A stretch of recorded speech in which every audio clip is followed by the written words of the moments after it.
Hi, this is Heather from Strings and Threads. I'm going to have to ask today that you pardon my appearance.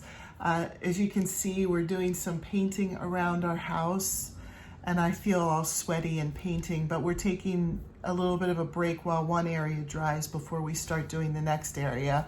We had our house built, a little over a year ago, and when you first move into a house that's just built, they don't really paint it for you. It's just like this white, flat paint. And they told us when we moved in, they said, you can paint the walls in the first year if you want, but we come back after a year and do an inspection if there's any nail pops, screw pops, anything else in the walls. We will fix them for you. And if you've already painted, it'll probably mess up your paint. So they recommended that we didn't paint the first year. So we just took their recommendation, and they came and inspected our house a little while back. And so now we're ready to get some painting done.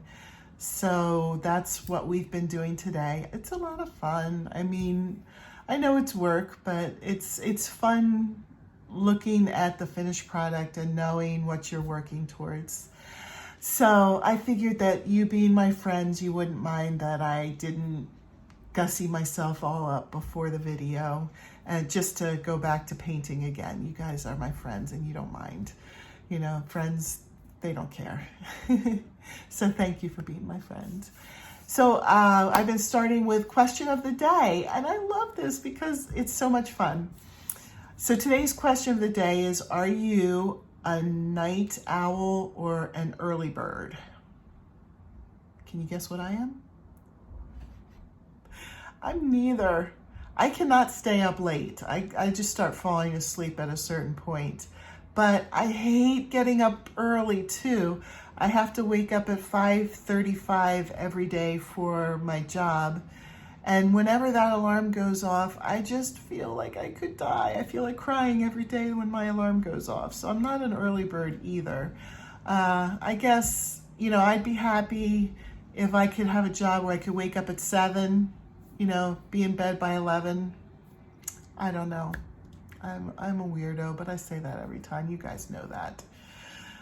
But I'd be curious to know if you guys, night owls, early birds. I've been on Saturday and Sunday also reviewing a book called Beyond the Square Crochet Motifs. Here's who it's by. It's 144 in there, and I've been doing 4 each weekend, 2 on Saturday and 2 on Sunday. And today, they just number the motifs. They don't give them any fancy names. Today I'm going to show you 13 and 14. And I do want to say, if you haven't seen this video before, I am not receiving any money for talking about this book or showing this book, or I'm putting a link in Amazon if you were interested in buying this book, but I do not receive a commission if you buy the book. The people who made this book don't even know that I exist. So it was just something that I thought would be fun. I've had this book for a very long time and I've never made anything out of it. So I'm going to make all of them and then try and figure out some kind of project to do with them at the end. I've had the suggestion of making a bag.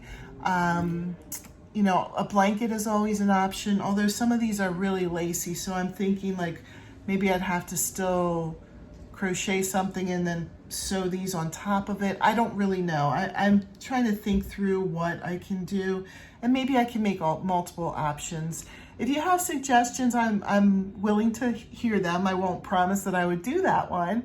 A bag is a great idea. Maybe I can make several bags and then have giveaways or something like that. I don't know. We'll see how it turns out. Again, with the bag, some of these are really lacy, so I'd have to figure something out. Like maybe there'd have to already be a bag and then I'd like buy a plain bag and sew these on the front. I don't really know. I don't know. I'm not far enough into it that I'm really worried about that yet, but I just thought I would tell you guys. So here is 13. I want to be careful not to show any of the pattern. This has written words for pattern, but it also does the picture pattern. So I don't want to show either of those. And here's how mine turned out. This one was a lot of fun to make. It was super easy. And I love how lacy it is. Again, if you think about a bag, you know, I would definitely have to either sew it onto a pre-existing bag or, you know, have something significant, you know, to put this on. But this is super pretty. I thought it was really nice. Again, that one was a really quick and easy workup. And then 14. Let's see what I can do here about covering up the pattern. Right here.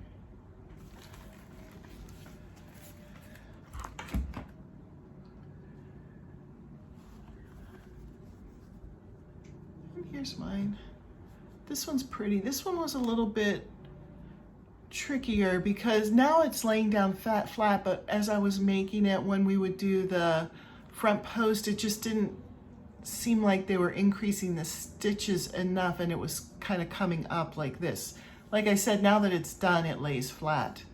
But as I was making it, I was kind of worried that it wasn't going to turn out right.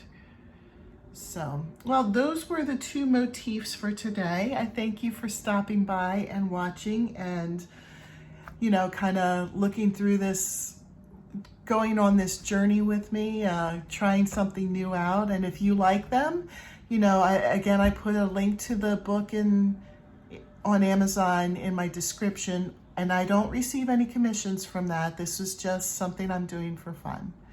I hope everybody has a great Saturday, and I'll see you tomorrow for Square Sunday.